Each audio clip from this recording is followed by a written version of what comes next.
I picked up PlayStation Move Heroes for like $1 in GameStop's bargain bin. I don't even have the controller.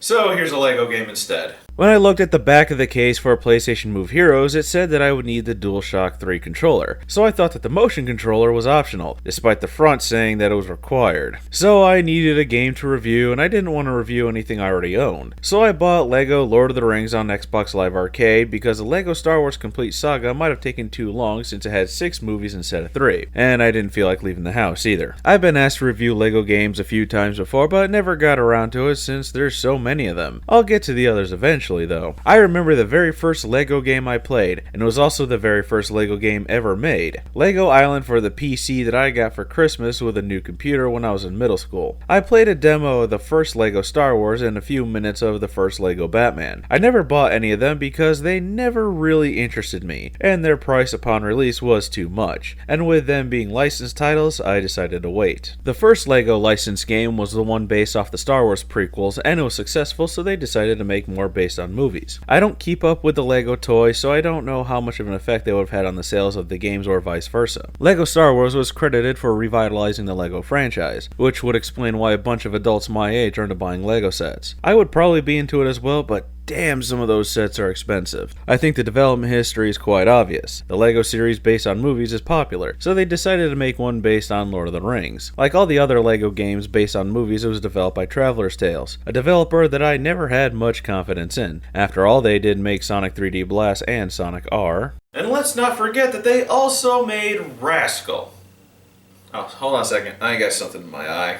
I think the graphics are pretty good. The characters look like Lego minifigures and the Lego bricks look like Lego bricks, but I don't think that's hard to screw up. It's not very demanding in terms of polygon count. What I find interesting is that the environments are more realistic, rather than being Lego pieces, so it's like being a kid in your backyard playing with toys. I've seen the Lego Star Wars and Batman games and they have a lot more Lego styled environments from what I could remember. Although I guess I can't expect much in terms of Lego grounds, swamps, roads, and mountains when it comes to a fantasy setting. The music is straight from the movies and the dialogue is taken from it too. It's not the actors redoing their lines, it's ripped straight from the movies. You can tell as at certain points it sounds like it wasn't recorded in a studio but at a movie set. One spot specifically is when Gimli says, "Certainty of death, small chance of success, what are we waiting for?" There's an echo in his voice which you can hear from the movie. I'd play it for you, but I don't need a content ID match or worse. I'm not expecting them to have the actors reprise their roles for the game, but maybe do a little bit of sound editing to make it sound like they didn't rip it straight from the DVD. Lego Lord of the Rings can be described as a puzzle platform game. There's some combat to it, but you're mostly traveling the world as you control several characters, each one having their own abilities, except for Merry and Pippin, as you'll most likely won't use them, except for one part, but you're really just controlling Treebeard at the end. Frodo can light up dark places,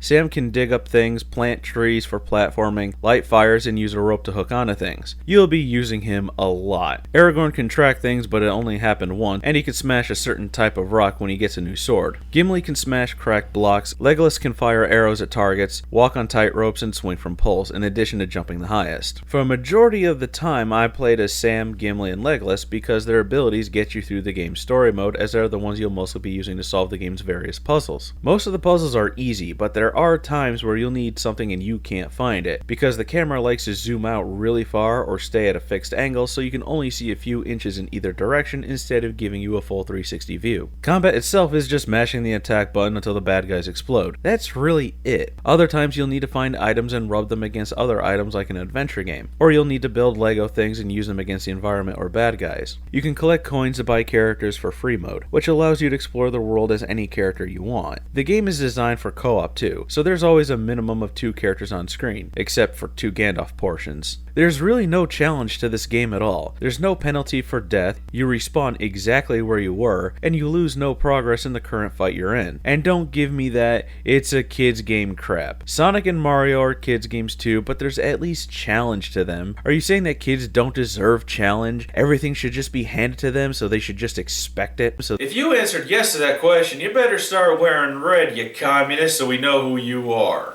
The story is a very, very condensed version of the Lord of the Rings trilogy, and it should take you about 8 hours to complete. Keep in mind, depending on the version of the movies you're watching, an entire viewing can go from 9 to 12 hours. So saying it's a condensed version isn't saying much, but in comparison, it does really well acting out the major scenes of the movies, and it adds some visual gags or makes certain things that were tense in the movies more comedic. It's probably funny for kids, but as an adult, I think it's more cute than funny. I have run into my fair share of problems though. I've had times where the game wouldn't respond to button inputs on more than one occasion. More than my it's not worth talking about limit of not responding. Switching between characters can be annoying even when using the shoulder buttons to swap faster. I even came across a game-breaking glitch with the Witch King boss, where I needed to quit to the dashboard and restart the game. It's a pretty buggy game, but it's all very minor stuff, but nothing that makes it unplayable. I find it hard on how exactly to recommend this game. The best way I can think of is if you want to show a pretty non-violent version of the Lord of the Rings trilogy to kids that gets all the main points across. This would be the way to do it. If you're a die-hard LEGO fan, you'll probably enjoy it. If you like platform and puzzle games, maybe not so much. If you're a fan of Lord of the Rings, there's better games based off the property, and you're better off watching the movies instead of playing this. While I don't think it's the game for me, it's good and I can see why people like it, and it did spark my interest in wanting to check out the other series of LEGO games.